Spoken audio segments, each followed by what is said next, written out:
ఈరోజు మనం గోరుచిక్కుడుకాయ కర్రీ చేసుకుందాం.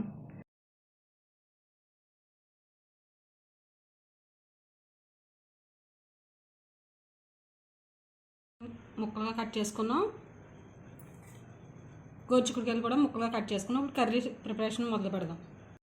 ముందుగా కట్ చేసి పెట్టుకుని ఉల్లిపాయలు వేసుకుందాం. 1 స్పూన్ పసుపు. మనం గోల్డ్ కలర్ వచ్చేంత వరకు ఉల్లిపాయలు వేయించుకుందాం. ఉల్లిపాయలు ఫ్రై అయిపోయాయి, కడిగి పెట్టుకున్నాం కదా, కోసి వేసుకుంటాం. కొంతసేపు మూత పెట్టుకుని మూత వేసి చూసుకున్నాం. ముక్కలు మగ్గిపోయాయి. 1 స్పూన్ ఉప్పు, 1 స్పూన్ కారం కలుపుకొని మూత పెట్టుకుని ఉడికించుకుందాం. 5 మినిట్స్ మొత్తం కలుపుకుని మూత పెట్టుకుందాం. మూత తీసి చూసుకుందాం.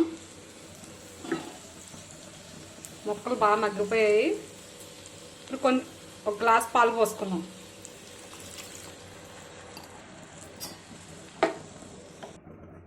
పాలు పోసుకుని మూత పెట్టుకుని ఉడికించుకుందాం. 15 నిమిషాలు ఉడికితే మనకు కర్రీ రెడీ అయిపోతుంది. గోరుచిక్కుడుకాయ కర్రీ రెడీ అయిపోయింది. మనం కొత్తిమీర వేసుకుని స్టవ్ ఆఫ్ చేసుకుందాం.